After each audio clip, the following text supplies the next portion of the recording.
just like you said earlier in the show, you said that imposter syndrome is a real thing. And when people talk about how consistent you are, sometimes you need to hear the opinions and the voice of your community, your support system, so that you can actually get it in your mind that, wow, I really have been here for 12 years and I really have been supporting and I really have been consistent and we really have been a staple in this space and we have been representing Black women in broadcasting spaces, especially in CHH, because it's not a whole lot of us that are represented. Like, hearing those things, I'm thinking to myself, Meesa, these are words that you have fought so tirelessly. You and Meah have worked so hard to gain for yourself. That maybe you should see all the good that you've done. Wow. Maybe you need to just hear somebody else say to you how they feel about what you have contributed and show you the true value that you bring to this space. At that point, I said, I don't have to fight for another seat at the table ever again.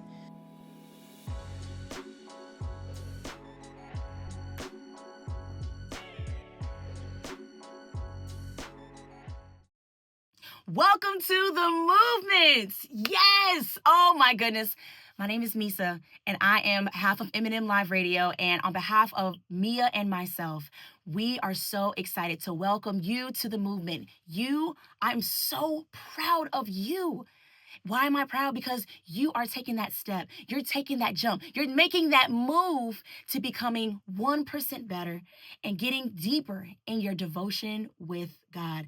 We have so much in store for you. I will see you on Monday at 7:30 p.m. for our Movement Mondays. And that morning, we are going to have prayer. So make sure you are joining in that way. But listen, we love you so much. I'm so proud of you. Let's move with the movement.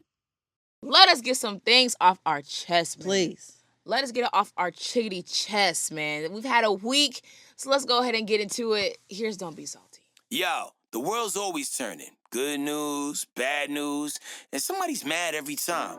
But here at M&M Live Radio, we keep it real and we keep it moving. So before you pop off, take a breath and remember, don't be salty. Let's go! All right, Meah, it's another week. What's got you salty? Netflix. Ooh, quick. Tell me about it. Because how we got all these shows, all these movies, but nothing to watch. I know y'all feel what I'm saying. You're ready. You finish your series. You finish binging on the most popular thing everybody's watching. Bridgerton not on. Love Island is over. What else is popular everybody was watching, We're Meesa? watching You. All those things are over. Yeah. Got all these shows. And ain't gonna watch none of them. There's nothing to really watch. There's nothing that's piquing This is my what interest. it feels like to be in a room full of people and feel so alone. I just be scrolling like, where are all the shows at? Where are all the movies at? And I just, there's nothing that I see up there that's like worthy of watching. And it's frustrating. What am I paying for? Y'all go up on all these prices, all these new things, Pop the Balloon, which isn't even that great. No. And now, I don't know. I feel like for what we're paying, we should be getting a lot more shows and things of that nature. Love is Blind, yeah. So yeah, I'm kind of salty because I just feel like we should have more options, and I should always be watching something new. And Netflix just doesn't have the catalog right now for some reason.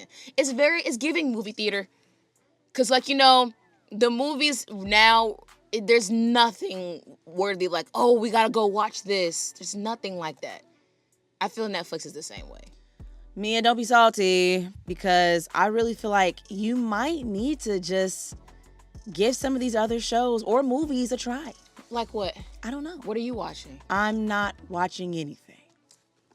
I am watching something. You know what I'm watching right now? It's called, Culinary Wars? Culinary Class Wars. Okay. And it's like a show based out of, Korea.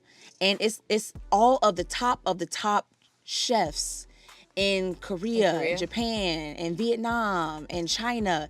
And they are competing for that very, very top spot. Mm-hmm. It's like prominent, up-and-coming chefs, and there's the tip of the top white Michelin star rated chefs that are competing against each other, and it's all, what do you call it, dubbed when they it's a Korean show. Okay, yeah. So it's dubbed English. Right, so it's dubbed English. And that actually doesn't bother me, but the food that they're making is just beyond. And it's like a reality game show, but that was something that I would have never tried to watch. Okay. So I would encourage you in this time, don't be afraid to shop around. Watch the first 10 minutes to see if it piques your interest. I'm a foodie, so I kind of liked it. Yeah. But surf a little bit. Okay. Don't be salty. This is a good opportunity to kind of like figure out what you like. Okay. And test the waters. I'll dip my feet in the pool. In the Netflix pool. Why not? Okay, so what do you got? What's got you salty this week? Okay, so for me, I work at a church. I love working at my church.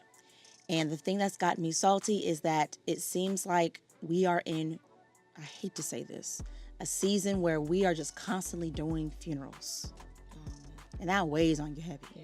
That weighs on you heavy. And especially when you're at a church like mine and the community and the love is so strong and you get so close with people and so involved in their lives and their families' lives, and you see them hurt, and there's nothing you really can say, and there's nothing you really can do but simply be there.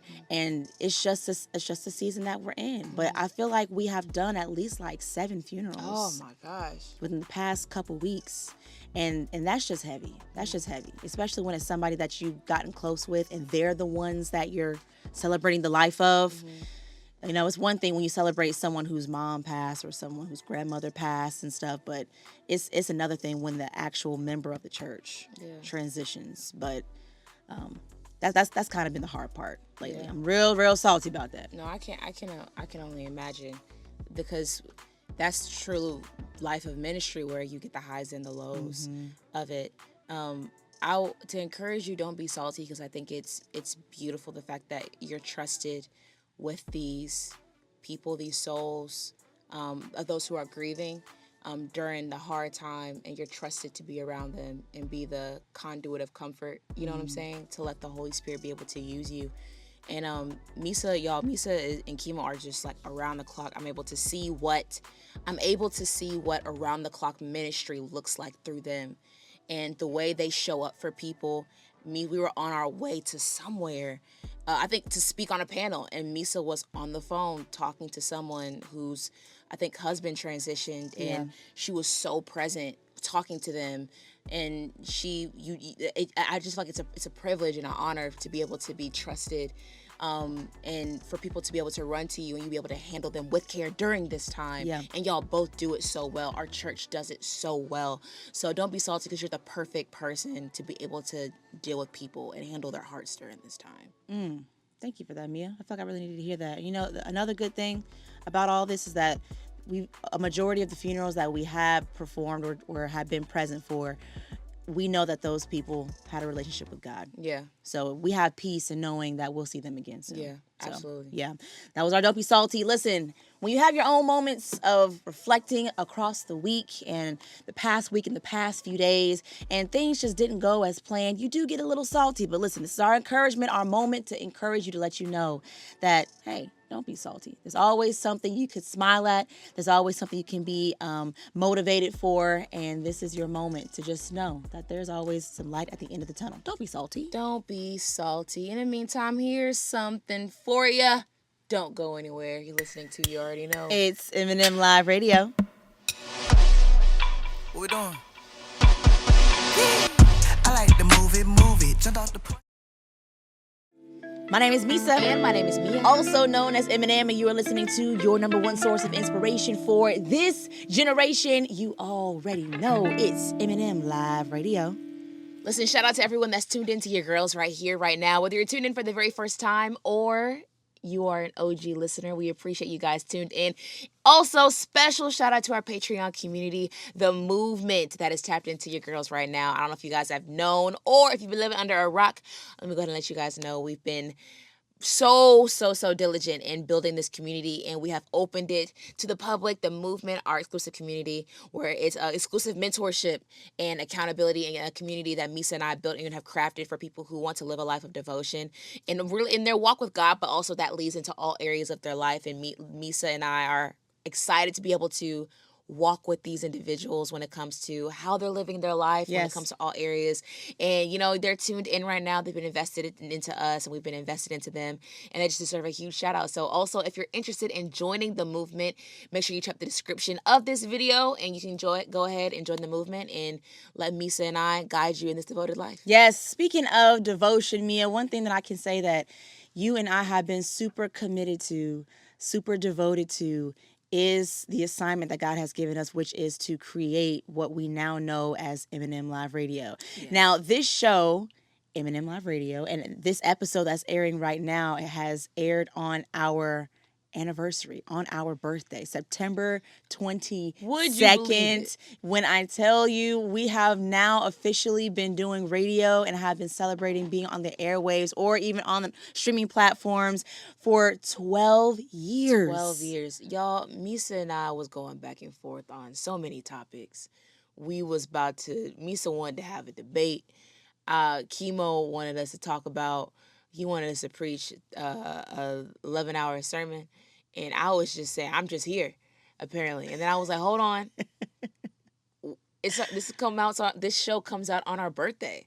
And we were like, oh, throw everything away. Out the window. Throw everything away. And it just only made sense for us to be able to be, of course, reflective. I feel like we haven't actually done a birthday show in a minute, only because with, we're our consistency has changed when it comes to us recording and different things like that. So I really can't remember even the last time we did a reflective show. Mm-hmm. And I think I'm excited even more about us giving our reflection, only because we're older, we have more wisdom, and we're more settled and confident. Yeah. I feel like every year we just get more confident in who we are and what we do. So I'm excited for us to be able to reflect on anything. And we said, and imposter syndrome is truly real. Yeah. Because when you think of, because we went back and forth on, are we qualified to talk about being devoted? But we've been doing this for 12 years. Yeah. This with everything that's going on in our life changes, life events happening.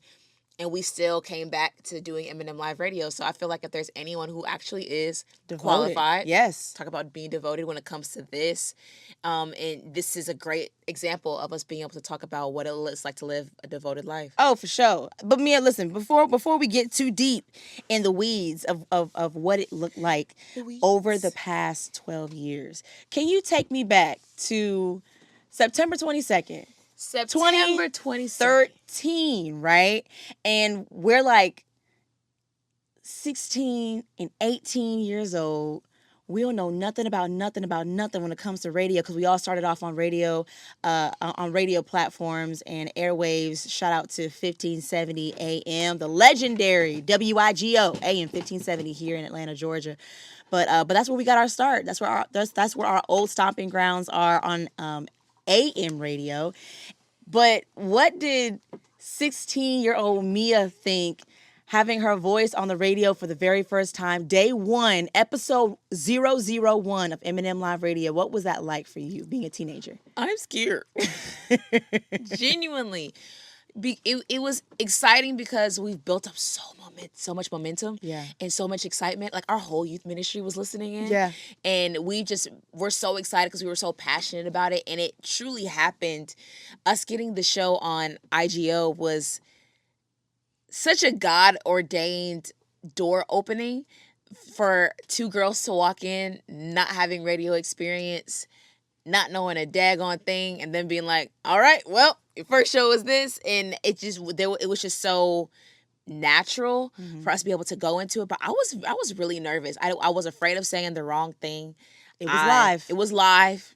It was live radio. So I was nervous about saying the wrong thing. I was truly just following your lead. Remember, remember the very first show we did, we had everything scripted out to the T, meaning everything was scheduled out for every song, every sound bite that we would do in between each song, backsell, upsell. even the things that we said, we used to rehearse what we would say every Saturday night in our room. Yeah. Play the songs from our phone and act as if we were doing the whole thing and timing it just to make sure that the show was really tight. So even between doing all of that preparation, I still felt so unprepared and so unsure of myself. But I'm not gonna lie to you, I was kind of just following your lead and kind of seeing how everything was gonna play out. What do you remember about how you felt? I remember thinking to myself that this show it's got a hit. And I remember, like you said, practicing so much of it. And the moment, like we had so many interesting segments. Like we had Turn Up for Your Town, where people would call into the actual radio station. I remember thinking to myself, the only people that are listening are my parents, my boyfriend, and my grandma. And because I mean, it was AM radio, so sometimes it gets really, really static. But I remember how my grandmother called, and hearing her voice on the airwaves, she was crying, and I was like, Grandma, I remember, is that you? But she was so excited and she was so proud. And we had so many of our classmates, so many people from the church that called, so many of my mom's friends that called. And I just thought to myself, man, we really worked hard for this. And there are people actually backing us. And to see that amount of support just made me feel so good. All for us to get to the end of the show. And I was like, wow, Mia, we did it. We will talk about next week. I don't know. Yeah. And I think that's when it felt really real, was afterwards when we were like, oh, okay, we got to do this again. Yeah. So what we gonna do, And it was truly us leaning on the Lord even during that time. When y'all think Meesa and I sound like we're preaching now, you should have heard us back in the day. Like we were really given scripture and really trying to make sure like we had something that was really, really solidified and practiced it and rehearsed it. And now where I think we have reflective moments, but we kind of let things fly on the air just so it sounds more genuine. But man, I it's so crazy to think that we stayed consistent for so long. And do you feel like, I'm trying to find the right way to form my question. Did you have any doubts in our longevity? Yes. Yes, I did. And there's even moments where those thoughts creep in my mind, but it's a whole lot less because I think we have we've gained trust in the team, we've gained trust within each other. But there were moments, even as of most recently, like within a whole year ago, that I felt like I don't think I'm gonna be cut out to keep doing this. What are some discouraging moments? You know what the really large discouraging moment for me is when you and I are not on the same page. That discourages me a lot. Yeah. Because like we started this together. Like we're on the same playing field together. Like this is not Meesa's show. This is not Mia's show. We call it M&M Live Radio, and we don't put our names in it because we want for this to be God's show. Like it's our voices. We're the personalities. We're the ones that's broadcasting, but we want for it to be God's show, and it's not the Meesa and Mia show. Yeah. But when you and I are just not on the same page, when we're not agreeing on anything, when we're at odds with one another, I get very discouraged. Because I'm like, I know the synergy that you and I have. So many people have told us to our face in the past and was like, man, what y'all do together, and like the way that you bounce off of each other, and like your synergy. And there's moments where Mia would say something and then she wouldn't finish, but you would pick up, and it was like y'all would just share the same thought. I just love that about you guys, and y'all are sisters. Like they would go on about these things, and that's kind of what I felt made us different from a lot of other media personalities, because we were sisters, we were related, we were blood relatives and siblings. And I felt like that was our superpower. Yeah. We were sisters. We had the same background, but we still had very different views from each other because we're still very different people. But when you and I are just not on the same page, and we've seen this time and time again, y'all, there were moments where Mia and I were getting ready to speak in front of people, and we were so mad at each other. It sucked. Now, it wasn't often. No, it wasn't often. No, it wasn't often. But there were moments where I get very discouraged, and I think to myself, if we can't get ourselves together, I know for a fact that it's permeating the airwaves, and I don't want for that spirit to come across until we get ourselves together. I remember that exact moment you're talking about too, when we were clashing heads the most, and I think that is one of the hard things about that are the things that are hard, but also that don't happen often, is the fact that it comes to us hosting or speaking, or like if something happened that's not Eminem Live Radio related, but then we have to go in, do something like speak or host or do our weekly show that we do every single week. It's so clouded. I remember there was like times when I would be mad at Meesa and I wouldn't even look at her. But mind you, we have to record. Mia, when I tell you, Mia does not have a good poker face. We have to record a whole hour show together. And I'm just like, yep, yeah, Meesa. I'm not even looking at her. And it's like none of that. Kimo would be like, all right, we got to go ahead and Let's pray. Let's pray. Y'all got to figure this out because no part of this feels authentic. So I think that's one of the discouraging moments. I think for me, what was discouraging is when all the things that we would get talked up so much, y'all. Oh my gosh, y'all, we would get talked up so much. Y'all, a lot of people talking. Y'all have no idea. People will say that y'all are really the next big thing. And like, there's a lot, just keep on doing what you're doing. Oh yeah, I want you to come to this event. Oh, I want you to join this tour we're doing. And we could travel. Y'all could be the host. And oh, I'm going to invite y'all to do this. Or oh, we're doing this press junket. Oh, I'm doing this thing with Disney. And I want for y'all to be able to work. And then we will be so excited. Oh man, it happened. Oh, we're going to the next level. Oh, our elevation is here. Yeah. And it wouldn't fall flat. And it's like every time. And we would just be like, it would be so discouraging. Even also, if we could be very transparent, I don't even know if we've even talked about this on the show, but I would get, oh man, thank you, Holy Spirit, for reminding me. One of the biggest discouraging moments was when having to go back and doing our day job of housekeeping and facility maintenance work. No, call it what it is, Mia. Call it what it is. We were maids. No, yeah. Well, I said housekeepers. No, we was maids. That's the same thing. Housemaids. We were working we were housemaids for a an NBA player here in Atlanta.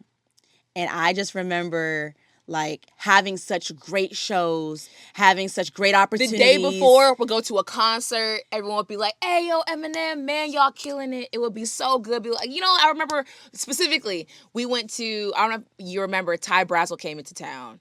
And we were staying afterwards, and we were mixing and mingling with some artists who actually knew us and knew us by name and just gave us a lot of credit and a lot of love and respect in that moment. Yeah. I was like, oh, wow, this feels really good. I thought that's one of the moments where I kind of felt like in our career, like we felt a little respected. Yeah. And the day after, we were cleaning that man's toilets. We were cleaning his folding toilets. That man drawers. And I was like, yeah, Lord, this can't be it. This can't be it, God. This cannot be what you have for us. It can't be. But even in that moment, we were like committed to the mission, wherever God wanted us in that moment. And obviously in that moment, it was a season of being humble. Like he was trying to work at us, and I will always be have a servant's heart and be willing to serve for people. But at that point, I was like, scrubbing toilets, God, you've got to be kidding me. This cannot be it. We just had such an amazing Dove Awards. We just came back from the Dove Awards, and it was so great. And we networked and we did these things, and we got to come back to. Why are we back here? Yeah, why are we here? How much longer are we going to be here? I've asked myself that time and time again, but we were still consistent to what God had for us and still showed up, even though our day job was just the opposite. The complete opposite. And when we come back, we're going to dive into some more discouraging moments, but even talk about what kept us devoted. Eminem Radio, turn it up, here we go. Welcome back to You Already Know. It's Eminem Live Radio, and we are going in. As always, here in the studio, thanks so much for tuning in. Mia, it is our 12th birthday, our Confetti. 12th anniversary of Eminem Live Radio, and we had just been taking some time to talk so much about the things that have discouraged us over the years, but what have been some things that have given you a second wind? Like, I give you a little extra boost, a little fuel to your tank. Like, tell me about those moments. Take me there. What has been encouraging and given to me a second wind is seeing the growth that we've had and just seeing how God has really advocated for us and how certain things in our life have been a complete 180. where I'm coming from is I would like to specifically say doves. The Dove Awards? The Dove Awards, at least recently it has, the past 2 years.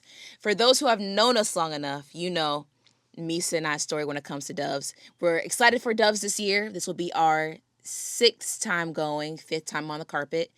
I believe, if I'm not mistaken, that's how many times we've been to doves. And when we first started out, long story short, some people would say snuck on the carpet, some people would say finesse, whatever you say, it's up to you. It's just as some people have it, some people don't. We just can't speak to those who don't. We just happen to have it. The Lord happened to show favor. But there were also times when we would be begging, please let us on your carpet, please. Fox 5 News ain't even here. Billboard ain't even here. Please let us get on your carpet, please. And they would be like, no.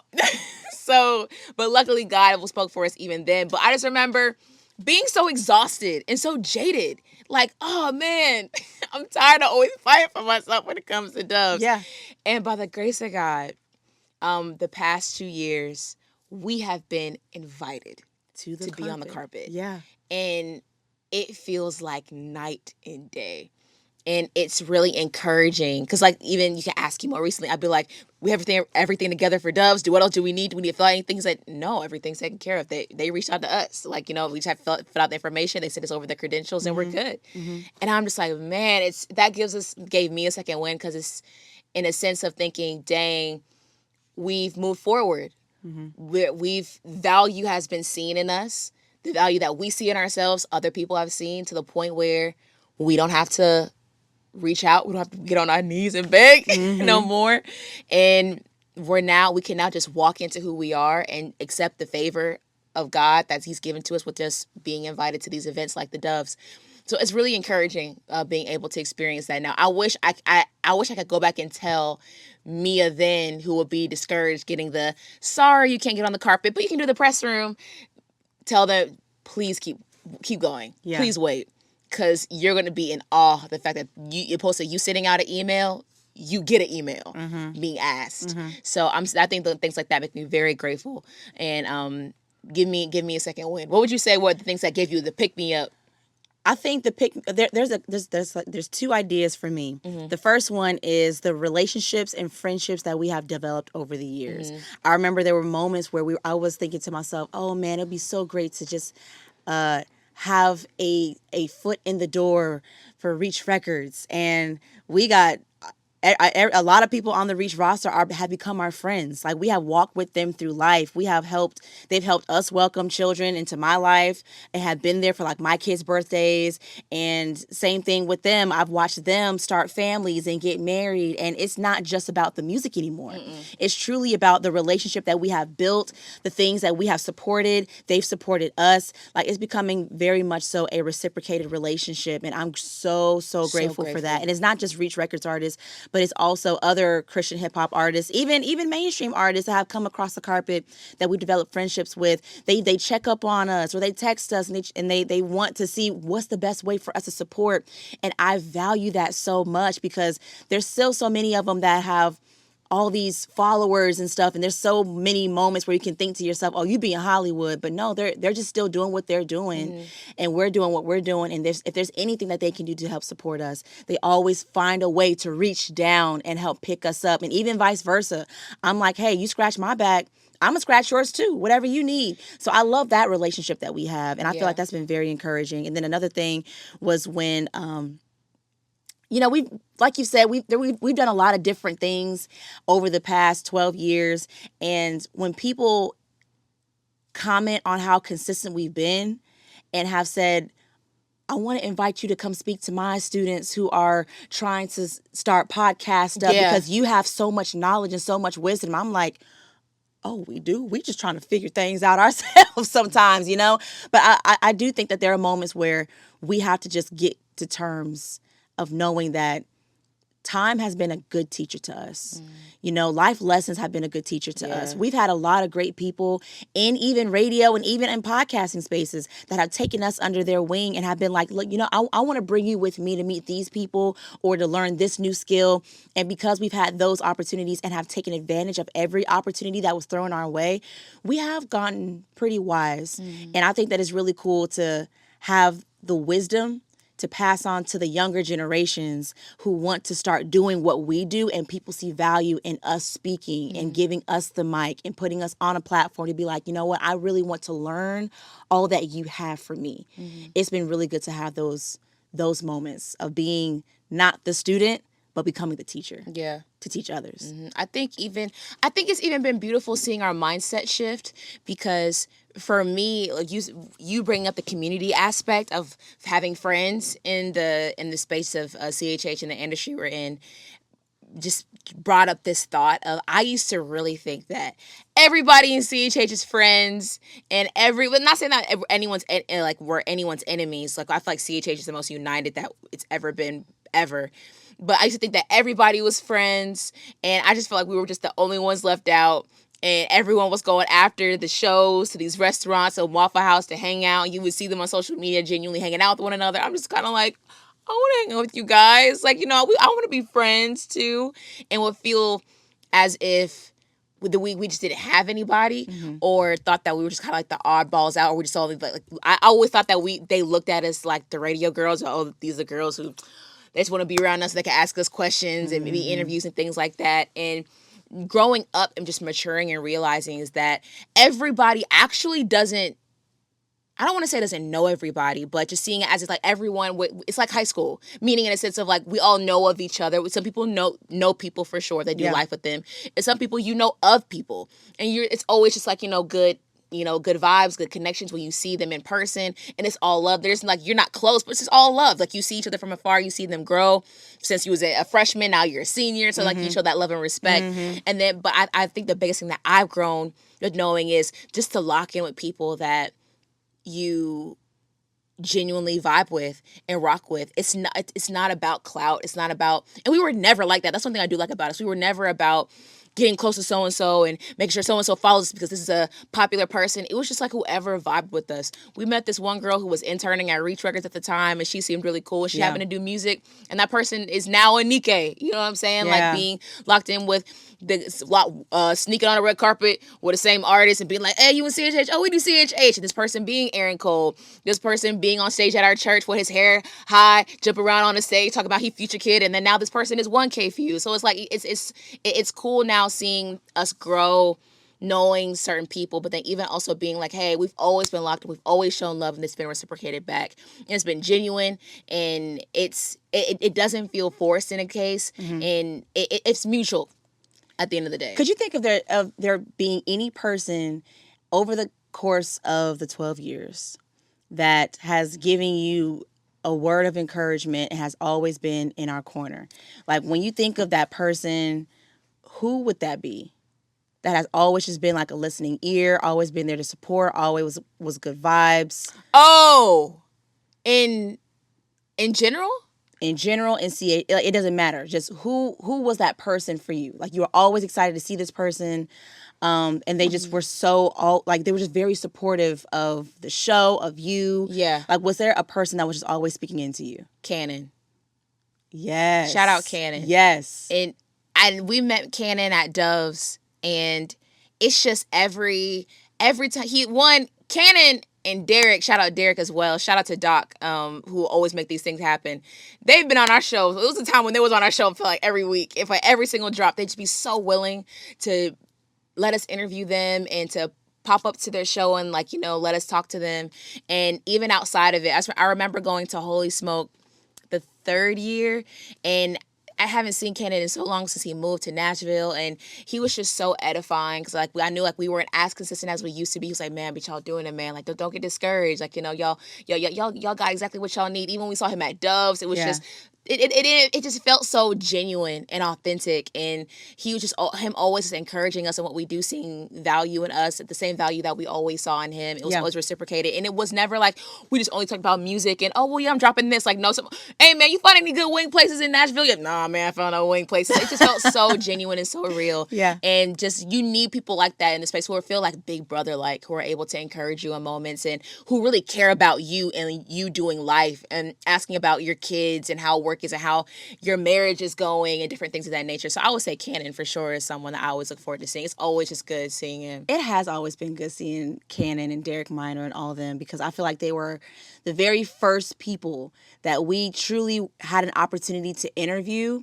And even when we didn't know them and they could feel us being nervous, they were like, you ain't gonna be nervous. Yeah, it's just yeah. me. You know what I'm Right. saying? And I feel like that's where we started really developing that little sister, big brother type of relationship. So I like that Who one. would you Cannon was say? a good one. I think for me, it is Jordan Armstrong. Yeah, man, that's someone Jordan. from the beginning too. Right? Jordan had and to me, if you, I don't care what nobody say, I don't care what you got to say, I don't care what you got to say, I don't care what you have to say. Jordan Armstrong is the king of Christian R&B. Argue with your mama. I was literally thinking that today. Argue with your mama. Everything that Christian R&B now has been done for years, actually, Yes. and people just haven't been locked in. And Jordan consistently, time after time, making bangers. Every single time. I really feel like everybody's late. Every time I see another Billboard charting, I'm like, yeah, y'all let Billboard late. Because he's been But doing I say that to say, because every single song he would put out, every single project would just be so good. You tend to think, oh, well, I mean, he would never want to be on a show like us. Like, I just know that, you know, he's on everybody else's show and he is awarded for this and he's got this coming out and he has a collab coming out with this person. And he's just so far up there, like he's untouchable. He or his wife, Niecy, shout out to Niecy, they have never made us feel that way. And Jordan has put in his dues. Oh, yeah. And believe it or not, I really feel like he started when we kind of started, in a way, because I remember when we went to the Stellars the very first time. Yeah. And that was in 2014? Yeah. Maybe in 2014. Yes. And we went to the Radio Announcers Awards, and our mentor at the time was being honored. And that was my very first time hearing Jordan or even seeing him on stage. And he was just an act in the entire in the entire show. And he sang this one song, and I kept thinking to myself, Who is that? Who is that? Like, to have a voice like that, like his voice is just so pure and just so buttery smooth. And ever since then, I was like, oh, that was Jordan Armstrong. And then every time I saw him was kind of like in his presence, I was like, got kind of like, you know, fangirly, because I'm like, you are just so good. You're just so good at what you do.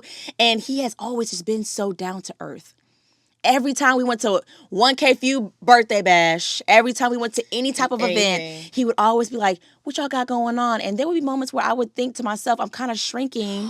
I know that moment you're talking about. I feel like I feel like I'm shrinking because so much was going on with Eminem Live Radio. Things were going so right, and I felt like we should have been so much further in our journey. And so I was transparent with him, and I was like, Jordan, it's rough. It's rough out here in these streets for us, and I'm not quite sure what we're doing, and I get really discouraged, and we're really trying to get the studio together. And he just, in the middle of 1K Few's party, in the middle of Few's birthday bash, we're in this huge mansion. He just encouraged us and just poured into us. And it's moments like that I'm like, I know God sent you here to share this with me, because I look up to you so much. And he's always been that person for us.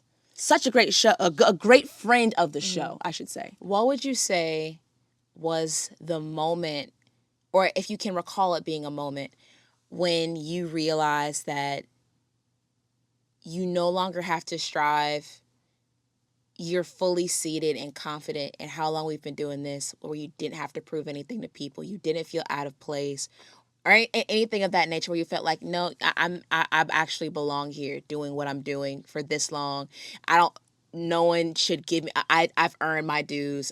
Does that make sense? Yeah, it does. I think that time when we were invited to the Double Awards red carpet, I thought to myself, oh, okay, we need to be completely all right with where we are, because there's so many people that were at the show and even at the after parties that were introducing us to other people. Yeah. And just to hear the words that they were saying about us and describing us to these people, And it's not a pride thing. I don't want for anyone to think that it was a pride thing. Like, No. oh, you need somebody to puff you up. No, and that's to what I said. When we felt it, give you when the we felt accolades. comfortable. No, it was kind of like, just like you said earlier in the show, you said that imposter syndrome is a real thing. And when people talk about how consistent you are, sometimes you need to hear the opinions and the voice of your community, your support system, so that you can actually get it in your mind that, wow, I really have been here for 12 years, and I really have been supporting, and I really have been consistent, and we really have been a staple in this space, and we have been representing Black women in broadcasting spaces, especially in CHH, because it's not a whole lot of us that are represented. Like, hearing those things, I'm thinking to myself, Meesa, these are words that you have fought so tirelessly. You and Meah have worked so hard to gain for yourself. That maybe you should see all the good that you've done. Wow. Maybe you need to just hear somebody else say to you how they feel about what you have contributed and show you the true value that you bring to this space. At that point, I said, oh, I don't have to fight for another seat at the table ever again, because I feel like God has settled us here. We have roots in this space, and we worked so hard for it. Yeah. I think for me, the moment that, it's crazy that we actually have the same moment we're realizing. To me, it was last year at the Reach after party for Doves. And what made me feel like I'm settled, I'm not anyone else told me to be confident. I felt confident, was that I didn't feel, I used to feel in CHH rooms, like after shows, after conferences, things of that nature, I used to feel like I had something to prove. Or that I would kind of be bugging everybody, like, oh, there's the girls who do the show, like they just wanna be seen with us, just want to be in the mix. But like, I was like, no, like we actually genuinely care about the space, and when honestly we don't care about an interview, we just want to see like how you doing, like, we've been praying for you, how can we pray for you? We just want to show support and just show love and just be here, and how can we support you? We were always asking that question. We're always here to support. That's what we will always say. And I just felt as if, I'll put it like this: I saw someone in that room who you could tell they felt uncomfortable because they had to prove to themselves they were going live, showing everybody that they were in this Reach Records after party, not talking to people, not touching hands, not connecting with those in the room, but had to show others, oh yeah, if you need anything, just let me know, going live, showing everybody opposed to just like being there. Being present. And looking at that person, being able to see up under all of that, I was like, I don't have anything to prove to anybody. I feel I'm unlike that. And not that anyone ever made me feel like I needed to prove anything. I made myself feel like that. But I was just thinking to myself, I'm fully comfortable here. I know of almost every person in this room. And I feel like I can maneuver through this room. If I wanted to talk to everybody, I could. But even if I didn't, and I just wanted to chill, I'm actually okay with that. I don't have anything to prove to anybody. I've been here way too long. I've earned my stripes, and I'm chilling in who I am and the person that I am in this space. And I don't have to prove anything, So I felt bad for that person in that moment who had to, the only way they connect was try to flex and clout and different things like that. Before we go, because I know we only have a couple seconds left, but we've been talking a lot about being devoted. And bro, we've been devoted to this thing for 12 years. And just keeping that theme of devotion in mind and reminiscent of all that we've done this 12 years, what comes to your mind at the top of your head? When it comes to devotion, I would say to don't grow weary in well-doing. Like, just stick in there, stay consistent. Even when you don't feel like doing it, that's probably when you should be doing it even more. But when you're devoted to something that you really love, that you really care about, it's going to get hard. It's going to be difficult. You might suffer a little bit. You might have to sacrifice. Do it. There's an assignment. There's something very special attached to it. Do not let up. Keep going. I think that's very well said. That's it. That's it. Man, listen, shout out to everyone that's tuned into this week's episode. Listen, 12 years of M&M Live Radio, man. And whether you're just now rocking with us or you've been locked in since day one, we appreciate all the support that you guys have given us. And thank you for not giving up on me. Brother, thank you for not throwing me away. Because I know there were times when you wanted to. Remember when we got paid in popcorn? That's the stuff we should have talked about. that should be in the uncut version. We should have the times we got snubbed at that award show. Yeah. We got a lot of things. We paid our dues, but we did it together. We paid our dues, brother. We paid those dues. Shout out to everyone that's tuned in. We'll be right back on You Already Know. It's M&M Live Radio. Heard the good news? Who is keeping them afloat? It has to be something bigger than them. Yeah, that's